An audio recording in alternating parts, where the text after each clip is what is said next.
اب اس کے اثرات کے حوالے سے اگر ہم دیکھیں کتنے علماء نے اس موضوع کے اوپر فتاوے دی.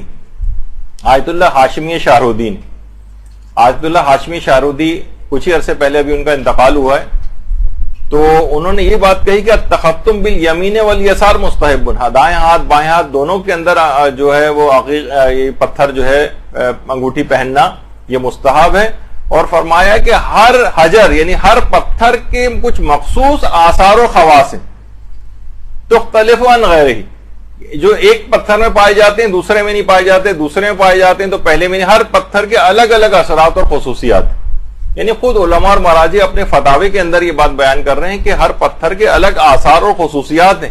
یہ فقط ایسا نہیں کہ بس صرف ہاتھ میں پہننا مستحب ہے، بس ہم نے آرام سے کہہ دیا، نہیں، ان سب کے خواص اور اثرات.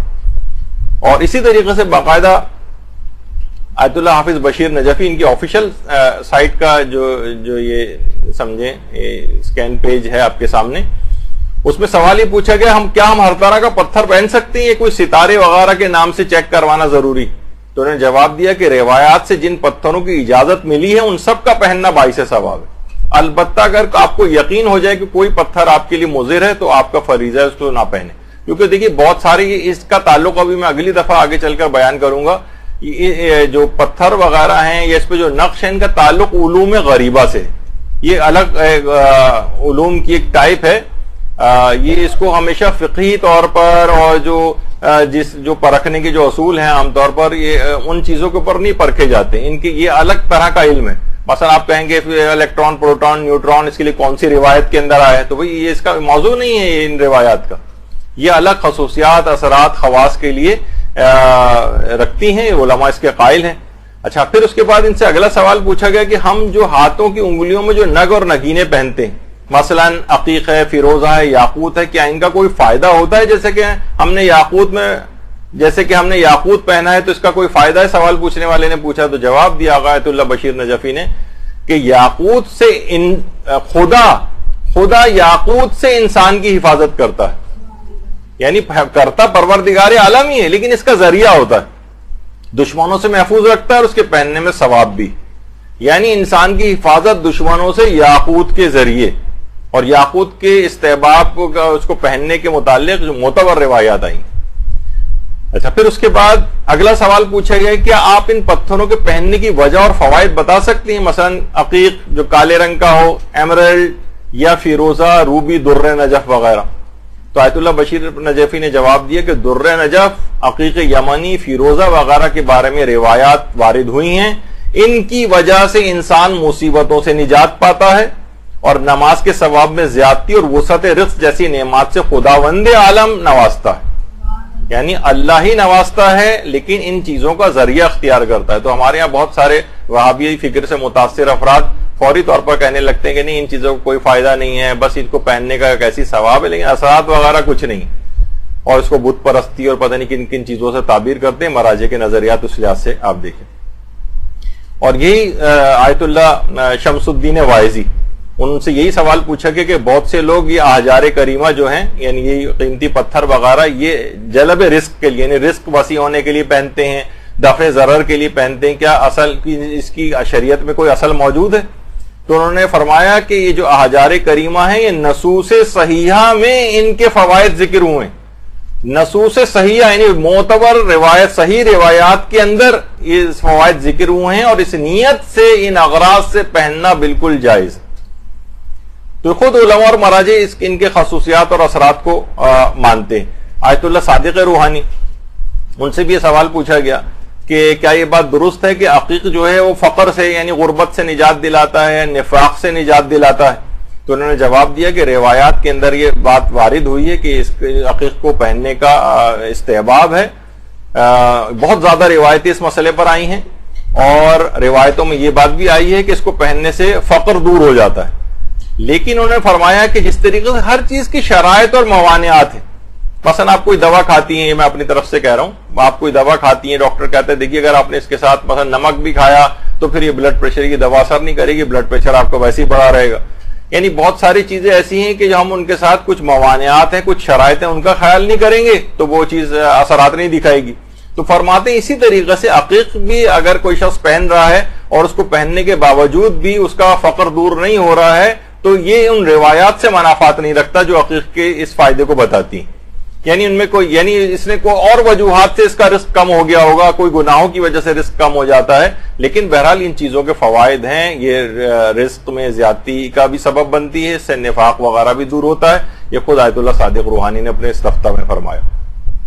ایک اور استفتاء میں بھی یہ بات کہی ہے, چھٹے امام کا باقاعدہ حوالہ دیا ہے اس کے اندر کہ 5 انگوٹھیاں پہننے کے فوائد بتائے گئے ہیں, اور ابھی وہ تفصیلی روایت ہے جس کے اندر یاقوت, فیروزہ اور مختلف ہیں ان سب کی, اور اس میں آنکھوں کی بینائی وسیع ہوتی ہے اور قوت قلب میں اضافہ ہوتا ہے اور سینہ جو ہے وسیع ہو جاتا ہے اس کا, اور اس طرح سے بہت سارے انہوں نے کہا ہے کہ آیت اللہ عبداللہ شبر نے کثیر روایات اپنی کتاب کے اندر طب الائمہ کے اندر اس کو درج کیا ہے ان چیزوں کے فوائد کو. تو یہ سب چیزیں اثرات رکھتی ہیں اپنی. اور آیت اللہ سید علی حسینی میلانی ماشاءاللہ یہ بھی حیات مجتہدین میں سے ہیں, تو ان سے بھی یہ سوال پوچھا گیا کیا یہ والی حدیث صحیح ہے کہ عقیق سے نفاق دور ہوتا ہے, فقر دور ہوتا ہے, تو کیا یہ صحیح اور متواتر احادیث میں ہے؟ تو انہوں نے یہی کہا کہ عقیق کے سلسلے میں جو روایات آئی ہیں اس کو پہننے کے سلسلے میں اس سے فائدہ معلوم چلتا ہے کہ اس کو پہننا ثواب ہے, اور اس میں کوئی شک نہیں ہے کہ یہ احجار کریمہ ان پتھروں کو پہننے کے آثار اور فوائد ہیں, اور ان کے آثار اور فوائد پر پوری پوری کتابیں بھی لکھی گئیں. باقاعدہ اپنے فتویٰ کے اندر انہوں نے یہ چیز بیان کی گئی. اور یہ اتنی جبھی یہ ایسی چیز ہے کہ آپ دیکھ رہی ہیں کہ رہبر معظم کوئی ایک سادہ شخصیت ہے اور کوئی آپ کے خیال میں اتنی زیادہ الگ الگ طریقوں کے نگینے وغیرہ اپنی انگوٹھی کے اندر یہ پہنتے ہیں, تو کیا کوئی معاذ اللہ کسی فیشن کے لیے پہنتے ہیں؟ کیا اس طرح کی کوئی شخصیت ہے ان کی؟ نہیں. ان تمام چیزوں کے پیچھے کیونکہ روایات ہیں, اور ہمارے مجتہدین کی کوشش یہ ہوتی ہے کہ ائمہ کی تمام روایات کے اوپر عمل ہو جائے. یا ائمہ نے یہ چیز کا ثواب بتایا تو وہ والی انگوٹھی بھی پہن لی, اس کا بتایا تو یہ اس کے بھی فائدے اور ثواب مل گئے. انشاءاللہ اگلی نشست میں ہم یہ بھی بتائیں گے کہ اس کے اوپر کون کون سے نقش آغا رہبر جو ان کی انگوٹھیوں کے اوپر کندہ ہوتے ہیں وہ کب ہوتے ہیں, اور کون سے خاص مواقع پر کون سا نگینہ جو ہے وہ پہنتے ہیں. تو یہ عام طور پر آپ کے سامنے تاکہ رہے کہ یہ ایسا نہیں ہے کہ کسی فیشن کے طور پر یا بس کوئی, کیونکہ اگر صرف ان کو فائدہ لینا ہوتا استحباب کا, جیسے کہ بہت سے لوگوں کو وہم ہوا ہے کہ صرف پہننا ایک استحباب ہے, تو وہ ایک انگوٹھی بھی کافی تھی. یہ الگ الگ نگینے پہننے کا اس میں کیوں, وہ تو اس سے بھی مقصد حاصل ہو جاتا. نہیں, ان سب کے آثار, فوائد اور خصوصیات ہیں.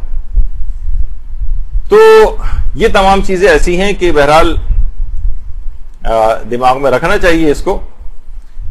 اور حتیٰ کہ عقیق زرد کے اوپر باقاعدہ شرف الشمس کے نام سے اس پہ تفصیلی گفتگو ہماری اگلی کلاس میں آئے گی. اس تک کے بہت زیادہ الگ سے فوائد جو ڈسکس ہوئے, ان کے جو نقوش ہیں وہ ڈسکس ہوئے ہیں. کتنی روایات, اب میں اتنا وقت بھی نہیں کہ ان تمام روایت کو پڑھوں, کہ بہرحال پیغمبر اسلام بھی اس طرح سے پہنا کرتے تھے. اور روایات کے اندر یہ بات بھی آئی ہے کہ خود حضرت فاطمہ الزہرا سلام اللہ علیہا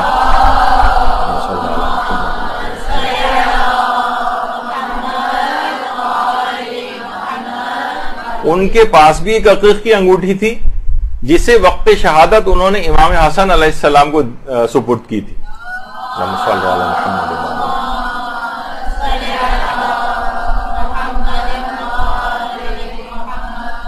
اور کیونکہ امام حسن کی انگوٹھی کا نقش یہ ہوا کرتا تھا جو ہماری اگلی دفعہ بات آئے گی, اس وجہ سے اس کو یہ دکھایا گیا ہے. اور انہوں نے اپنے وقت شہادت وہی انگوٹھی امام حسین علیہ السلام کو سپرد کی تھی. اللہم صلی علی محمد و علی محمد.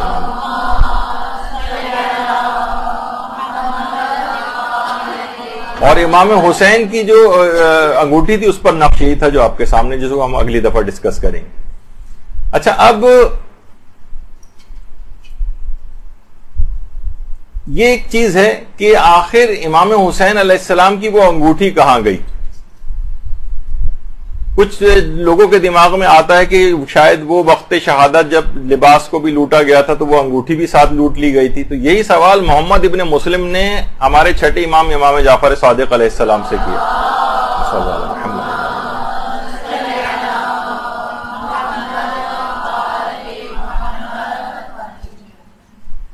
کہا کہ امام حسین علیہ السلام کی وہ انگوٹھی کہاں گئی؟ کیا وہ لوٹ لی گئی تھی؟ چھٹے امام نے فرمایا کہ نہیں، یہ جو کہا جاتا ہے یہ بات صحیح نہیں ہے. امام حسین نے اپنی وہ انگوٹھی اپنے بیٹے علی ابن الحسین یعنی امام سجاد کو وصیت کی تھی اور اپنی انگلی سے اتار کر ان کی انگلی میں پہنا دی تھی. دیکھیں تبرکات معصومین ایک سے دوسرے کے اندر منتقل ہوتے. حضرت زہرا نے سلام اللہ علیہا نے وہی انگوٹھی امام حسن کو دی، انہوں نے امام حسین کو دی، اور یہ تبرکات انبیاء اس سے پہلے رسول اللہ سے چلے آ رہے تھے. سابقہ انبیاء سے رسول اللہ کے پاس، رسول اللہ سے حضرت امیر کے پاس. میدان غدیر کے اندر جس وقت اعلان ولایت ہوا ہے تو تبرکات انبیاء پیغمبر نے امیر المومنین کے سپرد کیے. تو اس کے بعد یہ انگوٹھی چلتی ہوئی امام حسن تک آئی، پھر امام حسین. تو امام صادق فرماتے ہیں اسی طریقے سے انگوٹھی ہمارے چوتھے امام سے، اس کے بعد یہ انگوٹھی میرے والد امام محمد باقر علیہ السلام کے پاس آئی اور پھر ان سے مجھ تک منتقل ہوئی.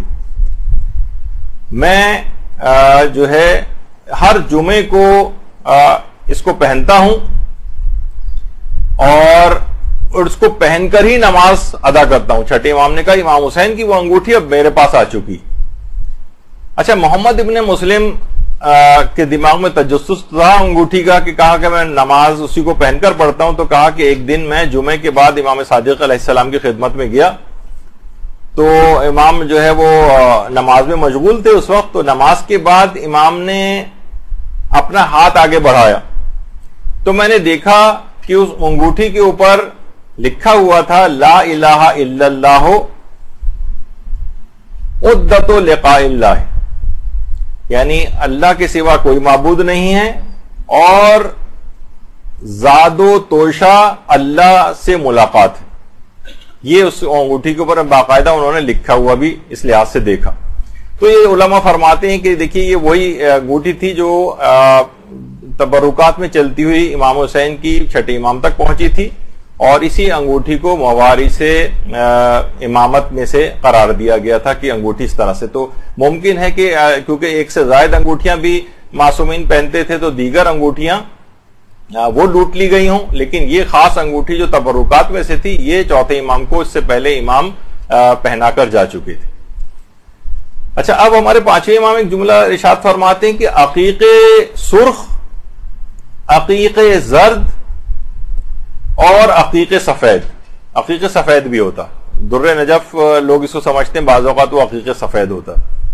یہ تینوں جنت کے پہاڑ ہیں. فرماتے ہیں جو بھی انہیں پہنے گا وہ خیر دیکھے گا، وسعت رزق اس کو ملے گی اور تمام قسم کی بلاؤں سے محفوظ ہوگا. یہ تین پتھر، اور جب یہ پتھر ہاتھوں میں ہوں جیسے عقیق وغیرہ، یہ سب دوران نماز، یعنی انسان تو نماز پڑھ رہا ہے، یہ پتھر مستقل تسبیح کرتے ہیں اور استغفار کرتے ہیں اور اس کا اجر پہننے والے کو ملتا ہے. تو ان کو اس لحاظ سے پہننے کا فائدہ ہے دوران نماز. اور ایک روایت میں ہے کہ جبریل پیغمبر اسلام کے پاس آئے اور کہا کہ یا رسول اللہ آپ عقیق کی انگوٹھی پہنیے اور اپنی امت کو بھی اس کو پہننے کا حکم دیجیے. اور باقاعدہ ایک روایت اور بھی ہے کہ جو کہ امام رضا علیہ الصلوۃ والسلام نے اپنے اجداد سے نقل کی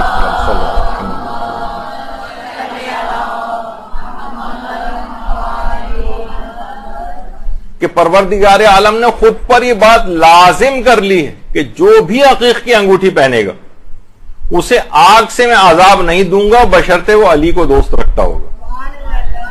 اللہم صلی علی محمد.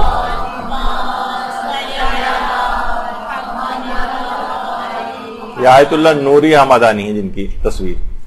اور اس لحاظ سے روایت میں یہ بات بھی آئی ہے کہ عقیق پہننے سے انسان شیطان کے حملوں سے بھی محفوظ رہتا ہے، اس لحاظ سے اس سے گناہ بھی کم ہوتے ہیں.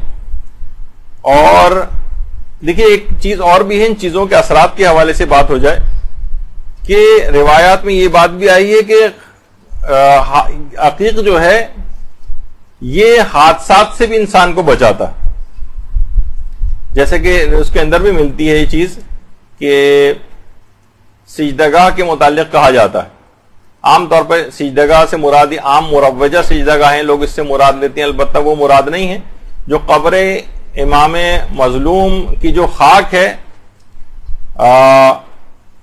وہ اس سے مراد ہوتی. خیر ابھی آگے چل کر بات آتی ہے. تو بہرحال کچھ روایتوں کے اندر یہ آیا ہے کہ اس سے انسان سامان وغیرہ کے اندر پہلے سے تھا، اور کچھ روایتوں میں اس کا تذکرہ ہے کہ مثلا انسان سفر میں جا رہا ہو اپنے سامان کے ساتھ اگر خاک شفا رکھ لے تو وہ سامان جو ہے وہ خراب ہونے سے یا گم ہونے سے محفوظ رہے گا.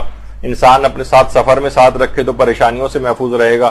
تو آیت اللہ بشیر نجفی سے بھی یہ سوال پوچھا گیا تو انہوں نے یہ کہا کہ جی ہاں یہ اس کے فوائد ہیں. البتہ اصلاً یہ فوائد قبر امام مظلوم کی خاک کے ہیں. ایسا نہیں ہے کہ کہیں جو عموماً ہمارے گھروں میں سجدگاہیں ہوتی ہیں یہ ان کے اوپر سجدہ تو صحیح ہے لیکن یہ قبر امام مظلوم کی خاک نہیں ہے. ہاں خاک کربلا ہو سکتی ہے لیکن تمام خاک کربلا کے اندر بھی خصوصیت نہیں ہے. یہ صرف مخصوص فاصلے کی مٹی مراد ہے جو قبر امام مظلوم سے قریب ترین ہے.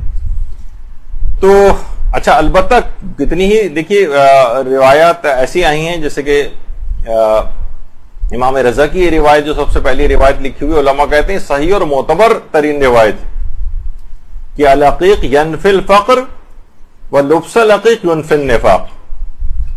تو عقیق جو ہے یہ فقر و فاقے کو دور کرتا ہے اور عقیق کا پہننا نفاق سے بھی انسان کو محفوظ رکھتا ہے. اور یہ معتبر روایات کے اندر یہ چیز آئی. تو بہرحال یہ کہ علماء فرماتے ہیں کہ جو شخص عقیق پہنتا ہے اس سے زیادہ تر نیکیاں سرزد ہوتی. البتہ علماء کہتے ہیں کہ جتنے بھی فائدے عام طور پر عقیق کے اندر جو پائے جاتے ہیں کہ اس کے جتنے بھی فوائد پائے جاتے ہیں مثلا یہ جتنے بھی فائدے ابھی آپ کے سامنے جو ذکر بھی ہوئے ہیں جو لکھے ہوئے بھی آپ کو نظر آ رہے ہیں فرماتے ہیں کہ تمام فائدے یقیناً ہیں لیکن یہ حتمی نہیں ہیں اور دوسری شرائط کی موجودگی میں شائستگی رکھتے ہیں. یعنی ایسا نہیں کہ بس آپ نے اب انگوٹھی جو ہے پہن لی اب آپ کچھ بھی گناہ کرتے رہیں بس ہر صورت میں آپ کو سارے فائدے حاصل ہوں گے. نہیں. مثلا کوئی شخص جو ہے وہ نماز آپ کو تمام کتنی نماز پڑھنے کے کتنے فائدے ہیں, جسمانی فائدے ہیں, روحانی فائدے ہیں, نفسیاتی فائدے ہیں اور برکت ملتی ہے اور رزق میں اضافہ ہوتا ہے, کتنی آپ چیزیں پڑھتی ہیں, بشرطے آپ نماز کو دیگر شرائط کے ساتھ ملا کر اس قابل بنائیں کہ یہ فائدے آپ کو حاصل ہو سکیں. مثلا آپ نے کتنی اچھی نماز آپ پڑھ رہی ہوں اور کتنی اچھی قرات آپ کی ہو, آپ کے ہاتھ میں 10 انگوٹھیاں بھی مثلا پہن رکھی ہوں, لیکن وہ لباس جس کے اندر آپ نماز پڑھی اس کا خمس نہ نکالا, خمس واجب الادا مال والا لباس پہنا ہوا ہے آپ نے, مثلا کسی شخص تمام افراد کے اوپر ظلم کر رہے ہیں, زیادتی کر رہے ہیں اور آپ عقیق کی انگوٹھی بھی آپ نے پہنی ہوئی ہے, تو کہتے ہیں کہ دیگر شرائط کی موجودگی میں شائستگی رکھتی ہیں یہ چیزیں. ایسا نہیں ہے کہ بس یہ پہن لیا تو سوچتے ہیں کہ بس اب ہمارے پاس کوئی وہ نگینا جو رگڑ کے وہ جن حاضر ہو جاتا تھا بس ہمارے سارے کام ہو جائیں گے. نہیں, ایسا نہیں. تو دیگر تمام شرائط کا خیال بھی رکھنا پڑتا ہے تب یہ چیزیں اصلاً اپنا فائدہ دیتی ہیں. تو روایات میں دیکھیے یہ چیزیں بھی آئی ہیں کہ دائیں ہاتھ میں عقیق کی انگوٹھی پہننے والا شخص مقربین کی صف میں شامل ہو جاتا ہے. اچھا, اس کا فائدہ یہ پیچھے سے چلا آ رہا ہے کیونکہ روایت میں جملہ یہ ہے کہ پیغمبر اسلام خود اپنے دائیں ہاتھ کے اندر عقیق یا انگوٹھی پہنا کرتے تھے, تو اس کے وہ اثرات ہیں خاص طور پر کہ اس سے ہمیشہ پھر نیکیاں سرزد ہوتی نظر آتی ہیں. تو بہت سارے دیکھیے علماء ہیں, علامہ فیروز آبادی ان کی القاموس جو کتاب ہے بہت مشہور, اور تاج العروض ہے, اور اس کے اندر بھی یہ بات لکھی ہوئی ہے. ان تک اہل سنت علماء ہیں اور لغات کے اعتبار سے جہاں انہوں نے ذکر کیا ہے فرماتے ہیں اچھا کہ اس پہ بہت سے علماء نے کام کیا کہ دل کی بیماریوں جیسے ابھی ذکر آیا تھا دھڑکن وغیرہ کے اعتبار سے اس کے بڑے فوائد ہیں. اور ایک چیز کا اور اس پہ تحقیق بھی ہونی چاہیے کہ کہا جاتا ہے کہ جو خون نہ جمنے کا جو مرض ہوتا ہے جس کے اندر پلیٹلیٹس وغیرہ کم ہو جاتے ہیں, سفید جسے خون کہا جاتا ہے عام طور پر عام لوگوں کی زبان میں, وہ جب کم ہو جاتا ہے تو جسم کے اندر اندرونی طور پر بلیڈنگ وغیرہ شروع ہو جاتی ہے. تو اگر عقیق ایسے عام طور پر مریضوں کی چیزیں اتار دی جاتی ہیں ہاتھوں سے, لیکن کہتے ہیں کہ اگر اس کو پہنا کے رکھیں تو یہ جو بلیڈنگ ٹینڈنسی اس طرح سے ہوتی ہے یہ اس سے انسان بچ جاتا ہے, کچھ یہ آبزرو کیا گیا ہے. اچھا, اسی طرح سے جو اگر کسی کے کوئی زخم ہو گیا اور بلیڈنگ ہو رہی ہو اس کے اندر بھی اس کو کہا جاتا ہے کہ مفید ہے کہ اس سے خون جو ہے وہ رک جاتا ہے. اور دل کی جو گھبراہٹ, اینزائٹی, جو ٹینشنز وغیرہ آج کل بہت ہوتی ہیں, اس سے بھی یعنی خود اس کے اندر کچھ ایسے اثرات ہیں جس سے یہ چیزیں اعتدال میں رہتی. اور لوگوں نے بعض اوقات دیکھا بھی ہے کہ حادثہ اگر کوئی ہو جائے جس میں بلیڈنگ وغیرہ ہاتھ سے بہت ہو رہی ہے اور خون رک نہ رہا ہو، جو بہت سارے شارپ آبجیکٹ سے جو عام طور پر ہوتی، مثلا آپ شیشے کا گلاس اندر سے صاف کر رہی ہیں اور اندر سے کہیں وہ ٹوٹ گیا اور ایسا شارپ ایج اس کا کوئی لگا کہ وہ پھر بلیڈنگ رکتی نہیں، بعض اوقات ہاسپٹلس کے اندر بھی روکنا مشکل ہو جاتا ہے. تو ایسے افراد کے لیے بھی کہا جاتا ہے کہ اگر عقیق پہنایا جائے ان کو، تو یعنی یہ لوگوں نے اپنے طور پر اب اتنے واسٹ لیول کے اوپر ان چیزوں کے ایکسپیریمنٹ نہیں وہ، لیکن اگر دیکھیں تو کچھ نہ کچھ ان کے نتائج جو ہے انداز سے نکلیں گے. اچھا، اب ان چیزوں کے اسناد کے لحاظ سے ایک گفتگو ہوتی، تو دیکھیے روایات بہت زیادہ اس سلسلے میں آئی ہیں اور بے شمار روایات آئی ہیں. تو جس طریقے سے ہر ثابت شدہ مسئلے کے لیے اس کے اثبات میں معتبر روایتیں بھی ہوتی ہیں اور غیر معتبر روایات بھی ہوتی. مثلا جھوٹ ہے، جھوٹ کا حرام ہونا بالکل ثابت. اچھا، جھوٹ کی جب آپ اخلاقی احادیث تلاش کریں گی تو آپ کو ہر طرح کی احادیث ملیں گی، معتبر حدیثیں بھی ملیں گی، غیر معتبر حدیثیں بھی ملیں گی. لیکن جھوٹ کا حرام ہونا یہ بالکل ثابت شدہ امر ہے. اب اس کے لیے اگر غیر معتبر یعنی یا ضعیف روایات بھی مل جائیں تو علماء وہ بھی پیش کر دیتے ہیں. اس میں کوئی نئی چیز ہم ثابت نہیں کر رہے ہیں، ایک ثابت شدہ بات کی سپورٹ میں اس کو پیش کر رہے ہیں. تو اس کے اندر اکثر افراد جو غیر ضروری طور پر اسناد کی بحثیں لے کر آتے ہیں روایات کے اندر، جو کہ ہر موضوع پر ہی، ہر ثابت شدہ امر پر ہی دونوں طرح کی روایات موجود ہوتی، تو اس کو اچھا دوسرے کے فوائد، اس میں کوئی واجب و حرام والا کوئی مسئلہ نہیں ہے، کوئی عقائد کا مسئلہ ڈسکس نہیں ہو رہا ہے، چیزوں کے فائدوں کا مسئلہ ڈسکس ہو رہا ہے. اب دیکھیں کہ جیسے آیت اللہ بہجت کہا کرتے تھے کہ طب معصومین پہ اگر انسان عمل کر لے تو تمام بیماریوں سے محفوظ ہو سکتا ہے، کسی دوا کی ضرورت بھی نہ پیش آئے. لیکن اگر آپ طب معصومین کی روایات کو اس طرح سے پرکھیں جس طریقے سے یہ فقی معیار کے اوپر اگر پرکھیں تو اس میں سے اکثر و بیشتر احادیث ضعیف ہے. 95% شاید احادیث ضعیف ہے طب معصومین کی، جو طب امام صادق اور طب امام رضا اور اس طرح کر کے بہت ساری طب سے ریلیٹڈ جو علماء نے جمع کی. لیکن اس کے باوجود بھی ان کا ذوف نقصان نہیں پہنچاتا ہے، یعنی وہ اس کے باوجود بھی ان کو روایات کو قبول کیا جاتا ہے اور اس کے کیونکہ فوائد اور وہ سب بھی نوٹ کیے گئے تو انسان بیماریوں سے محفوظ رہتا ہے. واجبات و حرام کا مسئلہ نہیں کہ ہم اسناد روایات کو بیس بنائیں. تو اسی طریقے سے بالکل ایسا ہی ان پتھروں کے سلسلے میں بھی ہے، اس میں معتبر روایات بھی ہیں اور اس میں غیر معتبر روایات بھی ہیں.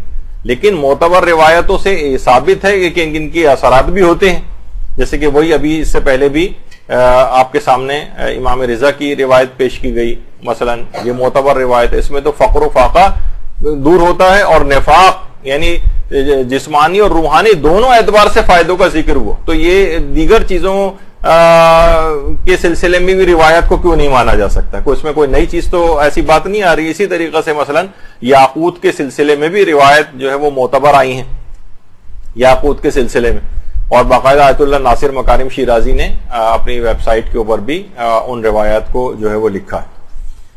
اچھا، اب یہ دیکھیے خواص اور خصوصیات یہ اس وقت ہی زیادہ فائدے مند اور وہ چیز ثابت ہوں گے کہ یہ اثرات رکھتے ہوں گے جب وہ پتھر اصلی ہوگا. جعلی پتھر تو وہ فائدہ نہیں ہے نا. تو پھر آپ کو اصلی عقیق کی پہچان کی، اصلی فیروزہ کی پہچان کے کیا طریقے ہیں؟ دیکھیے عام طور پر بازاروں کے اندر جو عقیق اور یہ پتھر ملتے ہیں، ایک رف اندازے کے مطابق 90 سے 95% ملنے والے پتھر جعلی ہوتے ہیں، یا تو شیشے کے ہیں یا پلاسٹک کے ہیں یا کسی اور چیز کے. اچھا، اب جو بھی کوئی شخص بازار سے بھی خریدنے جاتا ہے اور پہچان نہیں ہے، اس کو پہچان ہے تو وہ پہچان لے گا کہ کون سا صحیح پتھر ہے کون سا نہیں ہے. حتیٰ کہ لوگ ویسے سب سے زیادہ کہا جاتا ہے کہ جو جعلی پتھر جو ہے وہ چائنا سے آتے ہیں اور انڈیا وغیرہ سے آتے ہیں. پاکستان میں بھی اکثر جعلی زیادہ مل رہے ہوتے ہیں. تو اور لوگ سوچتے ہیں کہ شاید ایران اور عراق میں ایسا نہیں ہوتا، وہاں پر بھی کافی تعداد میں جعلی ملتے. لیکن یہ کہ عموماً اس کی شرح نسبتاً کم ہوتی ہے. لیکن ظاہر ہے بس جو زائرین جاتے ہیں اس کے بعد دکان والے بھی جو ہیں وہ ون ٹائم بزنس کے اعتبار سے انہیں پتا ہے کہ اب یہ گیا تو سالوں سال نہیں آئے گا یا پھر آئے گا ہی نہیں کبھی، تو جو بھی ہے جس طرح سے بھی اس کو دھوکہ دے دیا جائے. دکان والوں کی تو ایک ہی نیچر ہوتی ہے, وہاں مقامات مقدسہ میں جتنے بھی ڈرائیور حضرات ملتے ہیں, دکان والے ملتے ہیں, ہم لوگ تو اپنی سادہ لوہی میں یہ سوچ رہے ہوتے ہیں کہ یہ ہمارا بہت ظاہر کے طور پر احترام کر رہے ہوں گے اتنی مقدس جگہ پہ, لیکن ان کے خیالات اس طرح کے زیادہ تر کے نہیں ہوتے. تو بہرحال یہ اس طرح سے ہوتا ہے. تو یا تو یہ جوہری حضرات اس کو عام طور پہ پہچانتے ہیں, ان کے پاس طریقے ہوتے ہیں, ان کے پاس مختلف آلات ہوتے ہیں جس سے وہ پتہ چلاتے ہیں. اور اس میں بھی اگر ہم دیکھتے ہیں تو اس میں جو مثلا اصلی عقیق ہے اس کا سیکشن وغیرہ بھی لیے جاتے ہیں, تو وہ اس کے اندر خیر جوہری حضرات پہچان لیتے ہیں کہ اندر ان کے جو ہے وہ رنگوں کی دھاریاں ہوتی ہیں جو ایک دوسرے کے متوازی اور پیرلل ہوتی ہیں, متوازی اور پیرلل, اور وہ سب لائنز میں ہم مرکز اور گول ہوتی.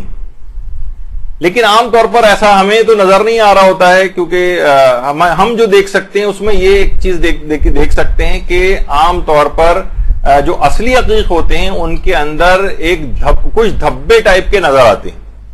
عام طور پر جو شیشے یا پلاسٹک کے ہوتے ہیں وہ اندر سے بالکل ایک جیسے ہوں گے. اصل کی پہچان یہ کہ اس کو اگر آپ روشنی وغیرہ کے اندر دیکھیں تو اس کے اندر آپ کو دھبے نظر آئیں گے. یہ اس کے اصلی ہونے کی پہچان. اگر کوئی دھبا نہیں ہے, بالکل کرسٹل کلیئر ہے, تو بہت امکان ہے کہ آپ کے ہاتھ میں جعلی عقیق ہے. اچھا, ایک تو یہ. تو اسی طریقے سے یہ دیکھیں آپ, بہت سے عقیق ایسے ہیں کہ جن کو بہت زیادہ تیز لائٹ میں اگر دیکھیں تو ان کے اندرونی طور پر اس میں دھبے جو ہے وہ نظر آتے. کچھ کے تو خیر رنگ ایسے ہوتے ہیں, لیکن جو عام طور پر جو کلیجی رنگ کا یا کچھ اور اس طرح سے عقیق ہوتے ہیں سرخ والے, اس کے اندر تو آپ کو واضح طور پر اندر جو ہے وہ دھبے نظر آتے ہیں. دوسرا ایک اور اس سلسلے میں ایک چیز ہے کہ اگر اس کو آپ لائٹر کے ذریعے بھی چیک کر سکتے ہیں. مثلا آپ اسے عقیق کو آگ کے قریب لے جائیں, بلکہ اس عقیق کو آپ آگ اس کے اوپر رکھ کے اسے جلائیں, عقیق کے بالکل منہ پر لائٹر جلائیں آپ, تو اگر پلاسٹک کا ہوگا تو وہ جل کر خراب ہو جائے گا, اور اگر اصلی عقیق ہوا تو کچھ بھی اس پر اثر نہیں ہوگا. شیشے پہ بھی کوئی اثر نہیں ہوگا, لیکن عموماً شیشے کا تو وہ ابھی ایک اور میں بتاتا ہوں, اس سے واضح طور پہ پتہ چل جائے گا کہ وہ شیشے کا ہے. یعنی لیکن عام طور پر پلاسٹک کے سب سے زیادہ مل رہے ہوتے ہیں.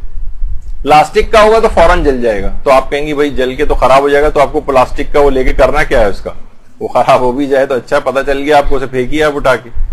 تو بہرحال ایک تو یہ ہوا, تو یہ عام طور پر ہوتا ہے.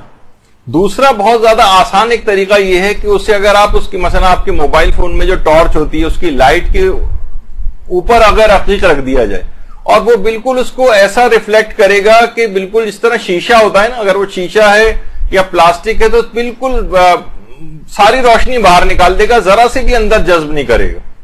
جبکہ اصلی عقیق ہوگا اس کے, دیکھیے جیسے عام طور پر یہ بلب ہوتا ہے, یہ ساری روشنی اس طرح سے پوری باہر نکال دیتا ہے, لیکن اگر اصلی عقیق ہوگا تو اس کے پیچھے آپ نے لائٹ رکھی تو ساری لائٹ کو اپنے اندر ایبزارب کرے گا, بہت ہی کم لائٹ باہر نکالے گا. پیچھے سے دیکھیے اسٹرانگ لائٹ ہے, لیکن اس نے جو ہے ساری لائٹ کو اپنے اندر جذب کر لیا.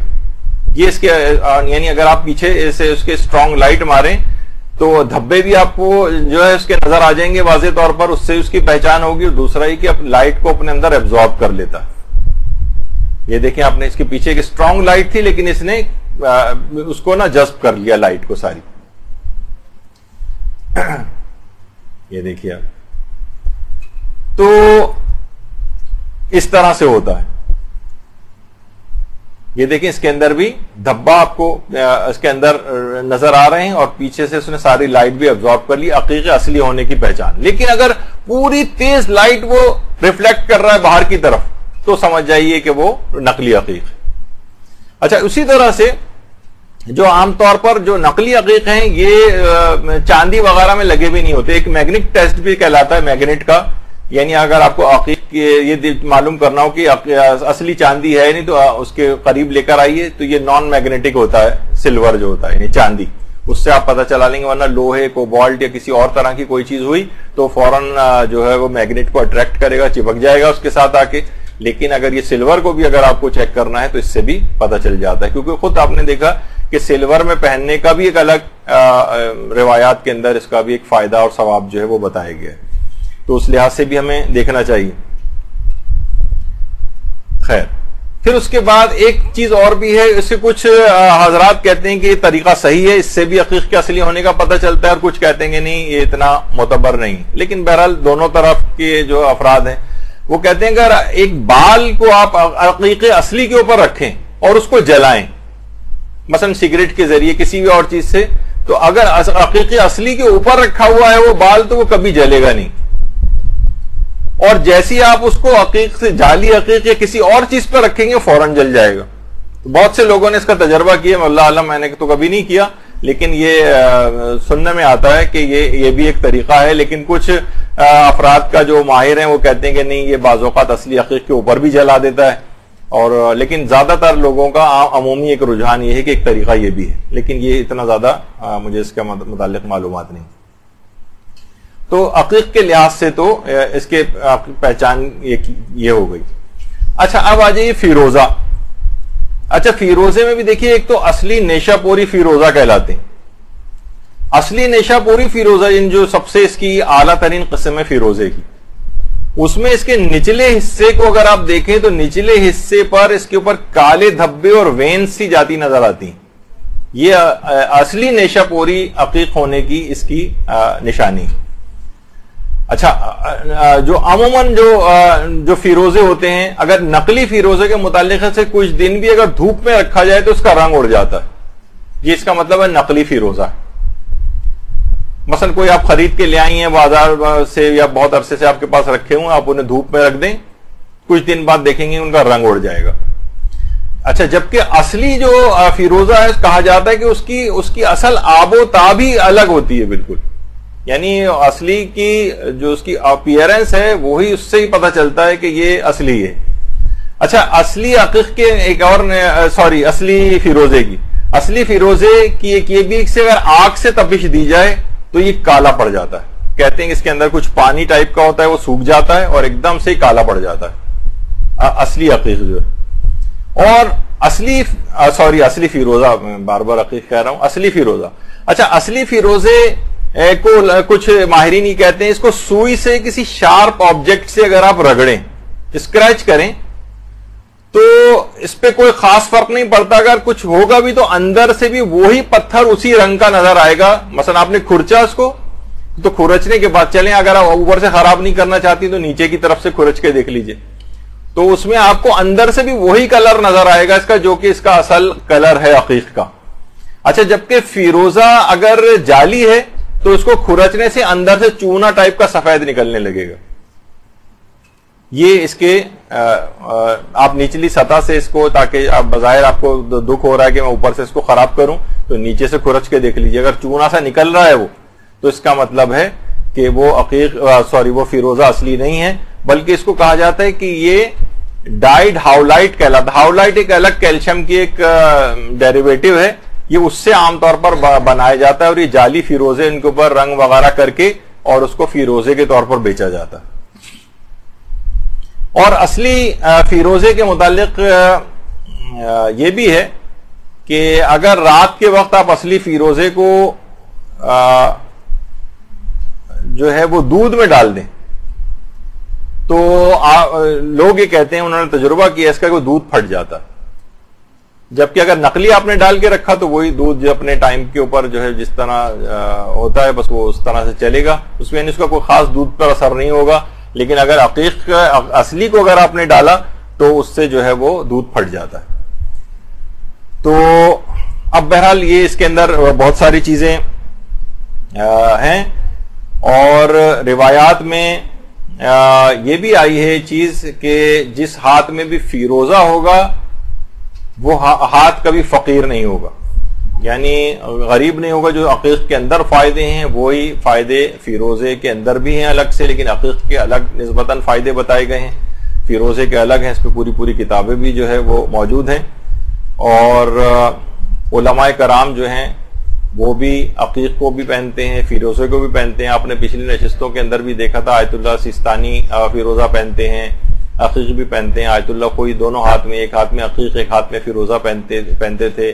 رہبر معظم کی تو اگلی دفعہ ہم زیادہ تفصیل کے ساتھ بیان کریں گے. اور کہ وہ کون کون سے عقیق اور پتھر جو ہے عام طور پہ پہنتے ہیں، اس پہ کیا کندہ کرواتے ہیں۔ آیت اللہ بہجت کے متعلق بھی یہ بات ملتی ہے کہ وہ بھی اس انداز سے جو ہے مختلف پتھر وغیرہ پہنا کرتے تھے۔ اور صرف آپ نے دیکھا کہ صرف اس میں صرف یہ کہ استحباب ہی صرف مقصود نہیں ہے، بلکہ ان چیزوں کے فوائد بھی ہیں۔ فوائد میں یہ ہے کہ کچھ چیزوں پہ ہمارے یہاں اصل میں کام نہیں ہوا ہے، یہی چیز سائنس اس کے پیچھے اگر لگ جائے اور وہ ان چیزوں کے وہ نکال لے تو پھر لوگ بڑے آرام سے، مثلا کوئی بھی یہودی اور عیسائی ڈاکٹر بھی اس کے بعد کہہ دے گا، کوئی نامور ادارہ کہہ دے گا تو ہم فوراً اس کے اوپر یقین کر لیں گے۔ تو لیکن یہ کہ روایات کے اندر یا علماء کوئی چیز بیان کریں تو اس کو شک و شبے کی نگاہ سے عام طور پر دیکھا جاتا ہے۔ تو یہ دماغ سے اس طرح کی چیزوں کے متعلق نکال دیں کہ ان چیزوں کے کوئی اثرات نہیں ہے اور صرف مستحب ہونے کی نیت سے اس کو جو ہے پہنا جائے، نہیں، اس پہ اللہ نے اثرات رکھے، اس نیت سے پہنے، اور اللہ ان کے ذریعے مختلف چیزوں سے انسان کو بچاتا ہے، مصیبتوں سے بچاتا ہے، ان کے اندر کچھ خصوصیات ایسی ہوتی ہیں، تو اس کو ماننے میں کوئی حرج نہیں ہے۔ البتہ براہ راست ان چیزوں کو اپنا حاجت روا سمجھنا یا براہ راست ان چیزوں کو مؤثر حقیقی سمجھنا یہ شرک ہے، اور یہ گناہ اور شرک کی منزل کے اوپر انسان کو لے جاتا ہے کہ پتھر سے ہم براہ راست کوئی چیز مانیں۔ لیکن اگر ہم اس کو یہ کہیں کہ اللہ نے ان کے اندر یہ اثرات رکھتے ہیں تو اس کو پھر پہننے میں کوئی حرج نہیں، اور یہ انشاءاللہ وہ فوائد دے گا۔ البتہ یہ ضرور ہے، جیسے اپنے ابھی آیا کہ یہ فائدے دیگر بہت ساری چیزوں کے ساتھ مشروط بھی ہوتے ہیں۔ جس طریقے سے مثلا آپ علاج کریں اور پرہیز نہ کریں، آپ جو ہے نیک اعمال انجام دیں اور اس کے ساتھ اس کو تباہ و برباد کرنے والے اعمال بھی انجام دیں، تو پھر ان کے فوائد وہ چیزیں نظر نہیں آتی۔ انشاءاللہ اگلی نشست کے اندر جو پوری نشست ہوگی ہماری عقیق کے اوپر کون سے نقش کندہ کروانے چاہیے جو بھی آپ انگوٹھی پہنے، اور ائمہ اور انبیاء اور اولیاء اور مجتہدین کرام کیا کیا نقش کندہ کرواتے رہے ہیں، یہ انشاءاللہ اس کا ایک موضوع بنے گا۔ اور ایک خاص نقش ہے جو کہ امیر المومنین سے منسوب ہے، اور وہ ہے شرف الشمس کہلاتا ہے۔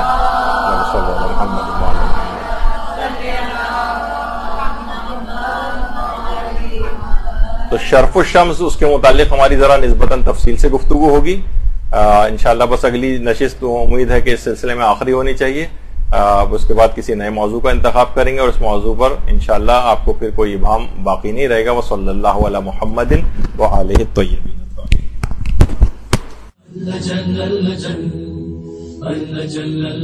یا مولا